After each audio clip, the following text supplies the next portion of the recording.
Today we shall be doing lesson 8, soils. Soils of India. Soils of India is one of the most important natural resources. जितने भी God ने हमें resources दिए हैं, जैसे water है, फॉरेस्ट है, मिनरल्स हैं, वैसे ही जो मिट्टी है, सॉइल्स हैं, इंडिया में डिफरेंट तरह की जो मिट्टी पाई जाती है, वो भी गॉड की एक बहुत ही इम्पोर्टेंट गिफ्ट है. All living beings directly or indirectly depend on the soil for their food.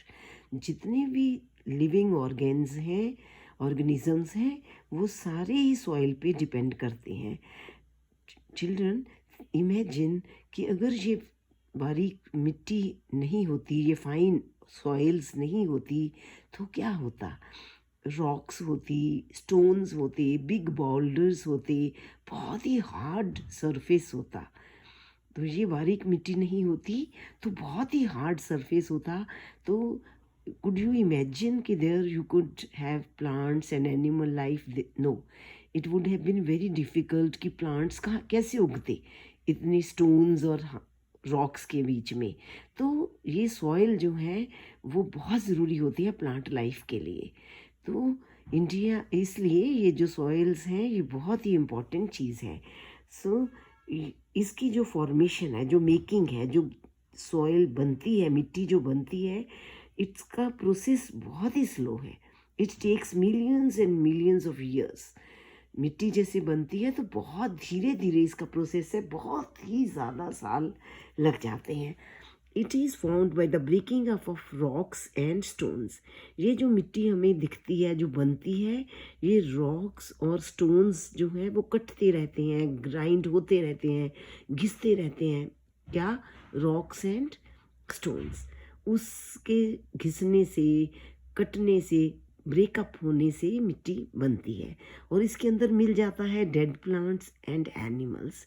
जो एनिमल्स मरते रहते हैं वो भी इसी मिट्टी में मिल जाते हैं. और ये दोनों प्लांट्स एंड एनिमल्स जो डेड होते हैं, ये जब मिक्सअप हो जाते हैं सॉइल में, they make it very fertile. तो हमारी ये जो सॉइल होती है वो बहुत ही फर्टाइल हो जाती है और भी अच्छी अच्छी वेजिटेशन उसमें आती है. तो जो सॉइल है ये डिफरेंट वैरायटीज़ की है.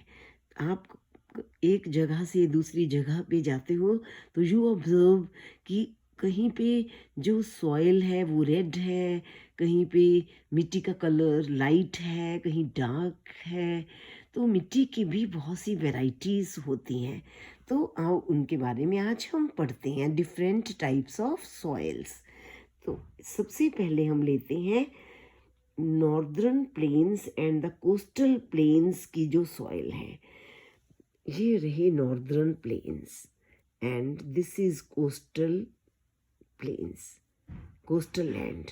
यहाँ पे जो सॉइल है इसको हम बोलते हैं एलुवियल सॉइल. एलुवियल सॉइल जो बनती है ये सिल्ट से बनती है. सिल्ट क्या होता है? फाइन पीसीज ऑफ सॉइल जो रिवर्स अपने साथ, अपने फ्लो के साथ लेकर आ जाते हैं पहाड़ों से और ये मैदानों में बिछा देते हैं. जो गंगा, यमुना, ब्रह्मपुत्र, जो ये माउंटेनियस एरियाज़ हैं, हिमालयाज़, यहाँ से जो ये रिवर्स आते हैं वो अपने साथ, इनका जो फ्लो होता है उसके साथ ये बहुत फाइन मिट्टी पहाड़ों से अपने साथ लेकर आ जाती हैं और ये एरियाज़ में बिछा देती हैं.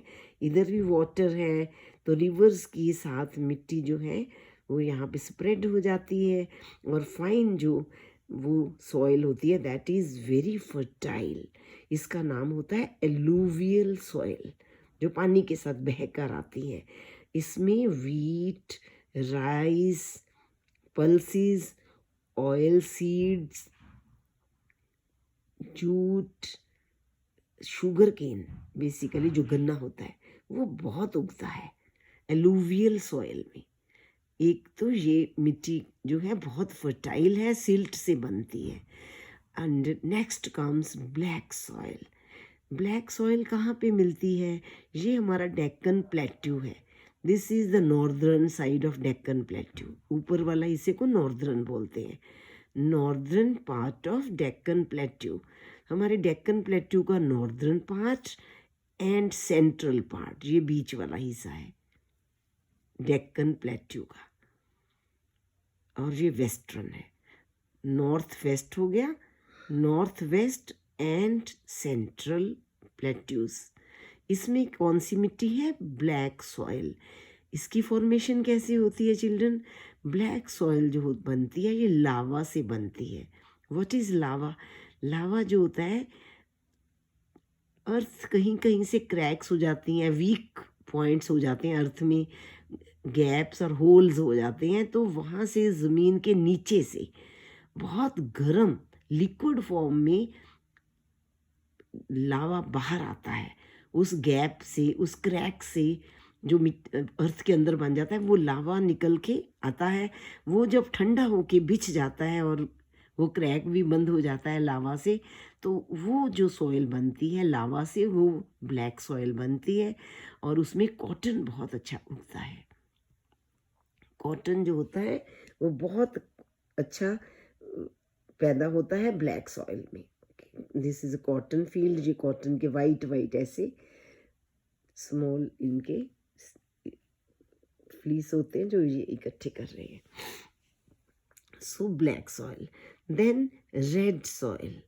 रेड सॉइल हमें मिलती है, ये जो प्लेट्यूज का ईस्टर्न पार्ट है वहाँ पे रेड सॉइल मिलती है, और साउथ में रेड सॉइल है इंडिया के. सो रेड सॉइल जो होती है किस चीज़ से बनती है? उसकी फॉर्मेशन जो होती है वो सैंड एंड क्ले की मिक्सचर से होती है. Clay and sand. तो नेचुरल है कि जिसमें सैंड मिल जाएगी मिट्टी में तो वो लूज़ हो जाता है. सैंड तो लूज़ होती है, उसके कण जो होते हैं वो बहुत बिखरे होते हैं, लूज़ होती है. तो रेड सॉइल के जो पार्टिकल्स हैं वो लूज़ होते हैं, वो क्ले और सैंड से फॉर्मेशन होती है. उसमें ग्राउंड नट, मूंगफली बहुत होती है, और मिलेट बहुत होती है उसमें. ब्लैक सॉइल में कॉटन, एलुवियल सॉइल में wheat, rice, sugarcane, and red soil में groundnut and millet. Then comes laterite soil. ये जो रेड रेड पोर्शन आपको दिख रहा है, this is laterite soil. Laterite soil जो है ये हमारे वेस्टर्न घाट जो है, ये देखो वेस्टर्न घाट, ये वेस्टर्न है, ये ईस्टर्न भी है. ईस्टर्न्स में भी, वेस्टर्न घाट्स में भी मिलती है. असम में तो बहुत ही है. लेटराइट सॉइल जो है असम, आंध्र प्रदेश, केरला, कर्नाटका एंड उड़ीसा में बहुत है लेटराइट सॉइल. तो इस सॉइल में क्या उगता है ज़्यादा? टी. असम में लेटराइट सॉइल भूलना नहीं, क्योंकि असम चाय का घर है. Tea and rubber, tobacco, cashew nut, groundnut, ये सब जो है लेटराइट सॉइल में होता है. Tea, rubber, tobacco, cashew nut and groundnut. अब है नेक्स्ट इज डेजर्ट सॉइल. ये डेजर्ट सॉइल है, इसमें ये सैंडी सॉइल है. सैंडी सॉइल ये कहाँ पे हमें मिलती है? कुछ some parts of Punjab, Haryana and Rajasthan. ये बहुत सैंडी है. इसमें क्या उगता है? Coconuts, palms and casuarina. Coconut, palm and casuarina. Casuarina क्या होता है? वो एक ऐसा प्लांट होते हैं जो बहुत लूज से ऐसे गिरते रहते हैं, बहुत पतले पतले से उनके लंबे लंबे से पत्ते होते हैं, पतले से, वो कैसुरीना होता है. तो पाम एंड कोकोनट उगते हैं जो सैंडी सॉइल है उसमें. So different varieties of soils you have studied. How many types of soils you have read? Alluvial soil, black soil, red soil, laterite soil and sandy soil. Black soil, sandy soil, desert soil. Okay. So जो upper layer होती है soil की is very rich in the nourishing substance. जो soil का सबसे ऊपर वाला हिस्सा होता है वो बहुत ही ज़्यादा फर्टाइल होता है, but at times it is carried away by strong wind और फ्लोइंग वाटर।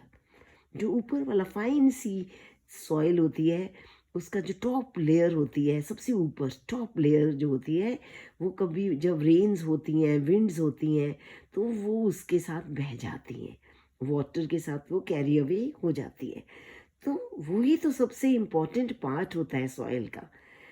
तो जब वो चला जाता है विंड के साथ या वाटर के साथ, तो इसको हम कहते हैं सॉइल इरोजन। इरोजन क्या होता है? सॉइल का चले जाना। वो हमारी जो वाटर के साथ ऊपर ऊपर टॉप लेयर होती है सॉइल की, जब वो बहकर निकल जाती है तो हमारी जो सॉइल का जो सबसे नरिशिंग सब्सटेंस होता है वो चला जाता है। तो उसको हम बोलते हैं सॉइल इरोजन। बेसिकली जो सॉइल इरोजन होता है, मिट्टी का बह जाना, फर्टाइल मिट्टी का जो बह जाना होता है, वो क्यों होता है? Because of the cutting down of the trees.